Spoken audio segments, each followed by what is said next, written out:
विश्वास राहिला आणि अशा परिस्थितीमध्ये ब्रिटिशकालीन अनेक इमारती तिथे उभ्या राहिल्या आणि या ब्रिटिशकालीन इमारती उभ्या राहत असताना त्यावेळेला कुठला DPCR नव्हता, कुठले पण UDचे नियम नव्हते. जिथे जिथे जागा मिळाल्या तिथे तिथे त्या इमारती चाळी उभ्या राहिल्या. त्याच चाळीच्या परिसरामध्ये सचिन भाऊ असतील, अनिल परब असतील, दरेकर असतील, आमचे सुनील भाऊ असतील, आम्ही सगळे त्याच भागात लहानाचे मोठे झालो. त्यामुळे त्या ठिकाणच्या इमारती ज्या वेळेला डेव्हलपमेंटला जातात त्यावेळेला आता नवीन नियमाप्रमाणे 9 मीटरचा रस्ता पाहिजे, 6 मीटरची गल्ली पाहिजे आणि त्यामुळे या इमारती कुठल्याही प्रकारे डेव्हलप होऊ शकत नाही. अशी परिस्थिती आज लालबाग, परळ, बायकाळा, काळाचौकी, चिंचपोकळी, नायगाव, परळ, शिवडी या भागातली परिस्थिती निर्माण झाली. म्हणजे मुंबई शहराचं जे पूर्वीचं मुंबई शहर होतं त्याबद्दलचं मी म्हणतोय. आणि यामध्ये माननीय हायकोर्टाने एक समिती बनवून हायकोर्टाने देखील यावरती ताशेरे ओढले. हायकोर्टाच्या समितीचा देखील यामध्ये निकाल आला. 4 लाखाहून अधिक रहिवासी जीव मुठीत धरून या सेज इमारतींमध्ये राहत आहेत. मला वाटतं मी चुकत नसेल तर सचिन भाऊ 9 वर्ष या सेज इमारतीच्या महामंडळाचे अध्यक्ष होते. मी स्वतः तिथे 3.5 वर्ष अध्यक्ष होतो आणि या काळामध्ये आम्ही जवळजवळ 1500हून अधिक इमारतीला आम्ही परवानग्या दिल्या आणि तिथे रिडेव्हलपमेंट झाल्या. या व्यतिरिक्त सन्माननीय कैलासवासी पंतप्रधान राजीव गांधीजी ज्या वेळेला मुंबईमध्ये आले तेव्हा त्या ठिकाणी प्राईम मिनिस्टर ग्रँड प्रोजेक्टमध्ये जवळजवळ 9 का 10 सोसायटीज उभ्या केल्या आणि त्या देखील आज परिस्थिती अशी आहे की ना त्याचा म्हाडा मायबाप राहिला आहे ना SRA मायबाप राहिला आहे. त्या इमारती देखील पडकीला आलेल्या आहेत. त्यामुळे सभापती महोदय, माझी स्पेसिफिक माननीय मंत्री महोदयांना या विषयातून मला प्रश्न विचारायचे आहेत की याच्यामध्ये प्रशासकीय दिरंगाई आणि भ्रष्टाचारामुळे हे प्रकरण अडले आहेत हा माझा स्पष्टपणे या सभागृहात आरोप आहे. त्यामुळे हे करत असताना या पागडीच्या इमारतीचा पुनर्विकास करत असताना एक नवीन नियमावली आपण आणली पाहिजे. मी सभापती असताना भाऊ तिथे राज्यमंत्री होते. आम्ही एक प्रपोजल त्यावेळेला सरकारला दिलं होतं की तुम्ही क्लस्टर डेव्हलपमेंटला 4000 मीटरचं सोडून 2000 मीटरवर ते आणावं. कारण चाळीमध्ये राहणारी माणसं एकत्र होऊ शकत नाहीत. त्यांचे मालक वेगळे आहेत, त्यांचे मालक त्याला परवानगी देत नाहीत. चाळीमध्ये वेगवेगळे विषय आहेत. त्यामुळे हा जो क्लस्टर डेव्हलपमेंट आहे हा 2000 मीटरवर आला तर क्लस्टर डेव्हलपमेंट चांगल्या पद्धतीत होऊ शकते. आणि हे झारीतले शुक्राचार्य आहेत, हे म्हाडामध्ये असतील, SRAमध्ये असतील, इतर प्राधिकरणात असतील, यांच्यावरती बंधन आणण्यासाठी सरकारने कुठेतरी आज काम केलं पाहिजे. ही गरज आहे. कारण 4 लाख लोक जी खरेखुरे सन्माननीय कैलासवासी शिवसेना प्रमुख बाळासाहेबांना मानणारी मराठी माणूस होता तो मराठी माणूस या चाळीमध्ये राहतोय आणि या चाळीतल्या लोकांना न्याय द्यायसाठी आमचा हा प्रश्न आहे. त्यामुळे हे करत असताना सभापती महोदय, ह्या एकतर डेव्हलपमेंटसाठी एक वेगळं धोरण आणून त्याच्यावरती तात्काळ बैठका घेऊन आपण या बाबतीतला निर्णय घेणार का? कारण अनेक वर्ष आज सभागृहामध्ये 10 वर्ष हा विषय मी मांडतोय. यामध्ये LICच्या इमारती आहेत, यामध्ये बॉम्बे पोर्ट ट्रस्टच्या इमारती आहेत, यामध्ये MIDCच्या इमारती आहेत, यामध्ये स्टेट बँक ऑफ इंडियाच्या इमारती आहेत, यामध्ये अनेक केंद्र सरकारच्या देखील जमिनी आहेत आणि त्याचा देखील उपकार प्राप्त इमारतीला डेव्हलपमेंटला कुठलंही प्राधिकरण किंवा प्रोव्हिजन नाही. तर माझा पहिला प्रश्न असा आहे की ज्या केंद्र सरकारच्या ज्या जमिनी आहेत त्याच्यासाठी राज्य सरकार केंद्र सरकारशी सल्लामसलत करून याच्या डेव्हलपमेंटची प्रोव्हिजनसाठी प्रोसिजरची परवानगी घेणार का? दुसरी, 4000 मीटरचे जे क्लस्टर डेव्हलपमेंट आहेत त्याला 2000 मीटरवर तुम्ही निश्चितपणे आणणार का? आणि यामध्ये काळबादेवीमध्ये पगडीच्या ज्या सिस्टीमच्या ज्या बिल्डिंग आहेत त्यामध्ये अनेक लोकांनी केमिकलची दुकानं टाकली आहेत. त्याच्यामध्ये केमिकलच्या प्रोसिजिंग युनिट टाकलेले आहेत ज्यामध्ये खाली दुकानांमध्ये केमिकलचे कारखाने चालतात आणि वरती गोरगरीब मराठी माणूस राहतो. तर याच्यावर देखील कमर्शियलायझेशन, अनधिकृत कमर्शियल उपयोग करता याच्यावरती कुठेतरी कारवाई होणार का? आणि या सेज इमारतीला कलम 79A अंतर्गत म्हाडाने बजावलेल्या 935 नोटिसापैकी किती प्रकरणामध्ये प्रत्यक्ष पुनर्विकासाची प्रक्रिया सुरू झाली याचं उत्तर देणार का? आणि हे प्रकरण जे रखडलेली आहेत ही रखडलेली प्रकरणं तुम्ही किती दिवसात मार्गी लावणार याबद्दल माननीय मंत्री महोदय उत्तर देणार का? सन्माननीय सभापती महोदय, सन्माननीय सदस्य प्रसाद लाड साहेबांनी या पागडी इमारतींच्या पुनर्विकासाच्या संदर्भामध्ये एक महत्त्वाची लक्षवेधी या ठिकाणी उपस्थित केली आणि काही प्रश्न देखील या ठिकाणी त्यांनी आता उपस्थित केले. सन्माननीय सभापती महोदय, 79A मध्ये जी सुधारणा आदरणीय एकनाथजी शिंदे साहेब मुख्यमंत्री असताना पहिल्यांदा या ठिकाणी आपण केली ती अशी केली पहिली संधी सन्माननीय सभापती महोदय आपण मालकांना दिली, दुसरी संधी आपण भाडेकरूंना किंवा त्या भाडेकरूंच्या संस्थांना दिली आणि तिसरा ऑप्शन आपण म्हाडाचा ठेवला. आणि यामुळं मोठ्या प्रमाणामध्ये जसं आता प्रसाद लाड साहेब म्हणाले, जवळपास 4 लाख लोक राहतात आणि एकूण इमारती जवळपास 12,552 आहेत. आणि जेव्हा आपण हा 79A केला, नवीन ॲडिशन केलं 2 डिसेंबर 2022ला, सन्माननीय अध्यक्ष महोदय 935 लोकांना या पद्धतीनं पुनर्विकासासाठीच्या म्हणून आपण या ठिकाणी नोटिसा बजावून प्रक्रियेला सुरुवात केली. आणि पहिल्यांदा 3 महिने नाही भाडेकरूंनी केलं तर त्यांचा सहकारी मालकांनी केलं तर भाडेकरूंनी संस्थांनी किंवा त्यांच्या संघाने नाही केलं तर म्हाडा स्वतःहून पुढे येईल आणि ते रिडेव्हलपमेंटचा प्रस्ताव या ठिकाणी तो पूर्ण करेल. पण सन्माननीय अध्यक्ष महोदय, काही मालक हे या संदर्भामध्ये 34,701/2024 आणि 477/2025 या मॅटर प्रमाणे या रिट पिटिशन प्रमाणे त्यांनी हायकोर्टमध्ये गेले आणि हायकोर्टने आता 79A याला आता स्थगिती दिलेली आहे.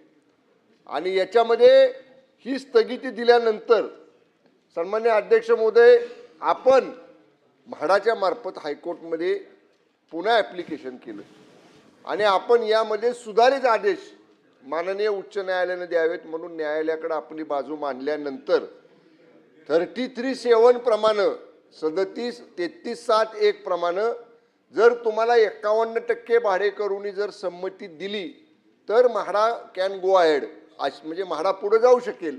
अशा पद्धतीचा सुधारणा त्या आदेशामध्ये सन्माननीय अध्यक्ष महोदय या ठिकाणी माननीय कोर्टाने या ठिकाणी 5 डिसेंबर 2025ला दिले. त्यानंतर 16 प्रकरणं आपल्याकडे आली सन्माननीय अध्यक्ष महोदय. 33(7)(1) अंतर्गत 51% भाडेकरूंनी संमती दिलेली 13 प्रकरणं ही या ठिकाणी आपल्याकडे 16 प्रकरणं आपल्याकडे प्राप्त झाली. त्या 16 प्रकरणांना आपण ना हरकत प्रमाणपत्र या ठिकाणी दिलेलं आहे. पण दरम्यानच्या काळात 79A याच्यामध्ये जो स्थगिती आदेश हायकोर्टाने दिलेला आहे तो स्थगिती आदेश उठवण्याकरता आपण सुप्रीम कोर्टामध्ये सुद्धा या ठिकाणी म्हाडामार्फत या ठिकाणी आपण गेलेलो आहे.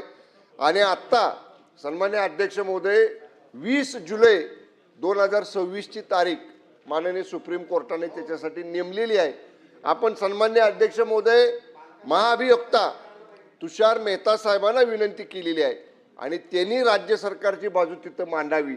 त्यामुळं मी ही जी सगळी जिस्ट सांगितली किंवा ही जी सगळे सिक्वेन्स सन्मान्य अध्यक्ष महोदय आपल्या मार्फत सभागृहाला सांगितला, सरकार हे जे पागडीधारक आहेत, जे तिथं मूळ रहिवासी आहेत, त्यांच्याच बाजूने आहे. सरकार त्यांना पक्की घरं, सुरक्षित घरं ही मिळाली पाहिजेत म्हणून करता जो सगळ्यात ह्याचा गाभा आहे तो 79A हा आदरणीय एकनाथजी शिंदे साहेब मुख्यमंत्री असताना पहिल्यांदा या ठिकाणी आपण आणला, जो भाडेकरूंच्या रहिवाशांच्या बाजूचा आहे. आणि तो जो आता या ठिकाणी कोर्टामध्ये प्रलंबित आहे, सुप्रीम कोर्टामध्ये सुद्धा प्रभावी बाजू मांडून आपल्या बाजूनं सुप्रीम कोर्टानं हायकोर्टात दिलेला आदेश या ठिकाणी तो रद्द करून सुधारित आदेश द्यावा यासाठी महाअभियोक्ता तुषार मेहता साहेबांच्या मार्फत येणाऱ्या तारखेला स्ट्रॉंगली अगदी जोरदारपणे राज्य सरकारची म्हाडाची बाजू कोर्टामध्ये आपण मांडू. अनिल परब. अतिशय महत्त्वाचा विषय, 4 लाख लोकांचा विषय आणि खूप महत्त्वाची लक्षवेधी मांडलेली आहे. मंत्री महोदयांनी अगदी बरोबर सांगितलेलं आहे की याच्या बाबतीमध्ये सगळी जी काही तरतूद आहे ती करायची आहे. परंतु प्रकरण नेमकं अडकलंय कुठे? प्रकरण अडकलंय सुप्रीम कोर्टात. सुप्रीम कोर्टात अडकलंय का? तर 79A वरती अडकलंय. जागा मालकांचे जी काही प्रतिनिधी आहेत, संघटना आहेत, यांनी आपल्या म्हाडाच्या विरोधात कोर्टात केस केलेली आहे की म्हाडाला डेलिबरेट कंडिशन ठरवायचा अधिकारच नाहीये.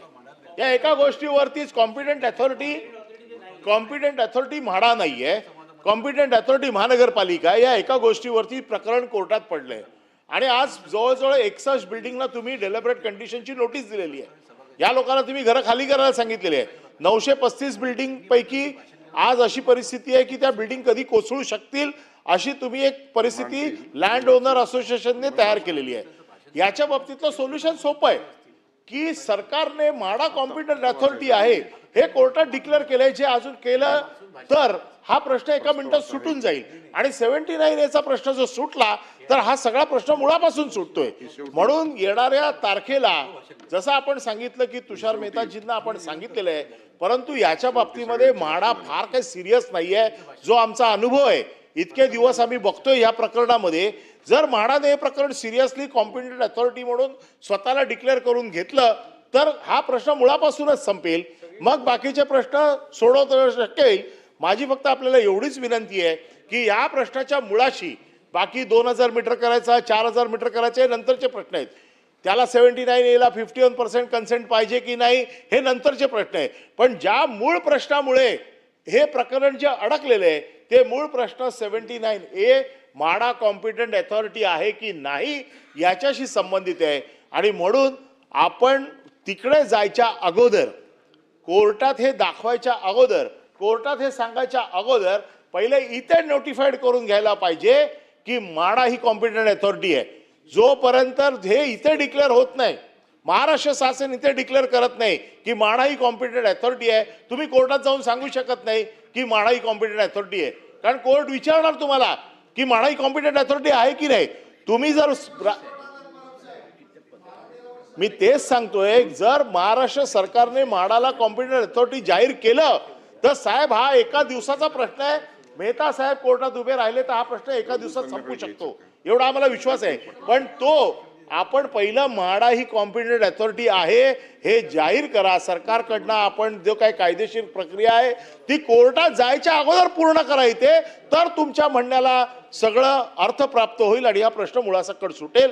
म्हणून माझी आपल्याला विनंती आहे, एवढ्या 4 लाख लोकांचा प्रश्न आहे, एका छोट्या कारवाईवरती सरकारचा प्रश्न सुटू शकतो। आपण म्हाडा ही कॉम्पिटंट अथॉरिटी आहे हे जाहीर करण्यासाठी कोर्टात जायच्या अगोदर प्रयत्न करणार का?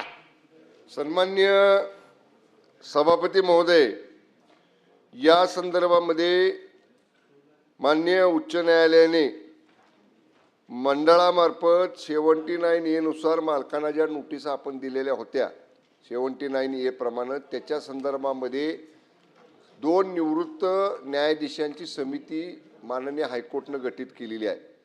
त्या समितीचा अहवाल हा ते 2 निवृत्त न्यायाधीश हे माननीय हायकोर्टमध्ये या ठिकाणी देणार आहेत आणि त्या अहवालानंतर मग जे हायकोर्ट आपल्याला डायरेक्शन्स देईल की याच्यामध्ये तुम्ही हा कॉम्पिटंट अथॉरिटी तुम्ही आहात का नाही, किंवा जे निकष आणि किंवा ते धोकादायक इमारती ठरवण्याचे जे निकष या 2 न्यायाधीशांच्या निवृत्त न्यायाधीशांच्या कमिटीमार्फत नेमले जातील, तर ही जेव्हा माहिती सगळी या ठिकाणी सन्मान्य अध्यक्ष महाराज आपल्याकडे प्राप्त होईल तेव्हा तर आपण करूच। पण 20 जुलै 2026 ला जी माननीय सुप्रीम कोर्टामध्ये आपली मॅटर आहे, माननीय तुषार मेहता साहेबांकडे आपली बाजू मांडण्यापूर्वी माननीय परब साहेब म्हटले तसं म्हाडाला कॉम्पिटंट अथॉरिटी डिक्लेअर करण्यासाठी या आदेशाचं जर कुठं बाधा येत नसेल हायकोर्टनं नेमलेल्या 2 निवृत्त न्यायाधीशांच्या समितीचा, कारण शेवटी त्याच्यामध्ये इंटरव्ह्यू आपण करतोय असं व्हायला नको, म्हणून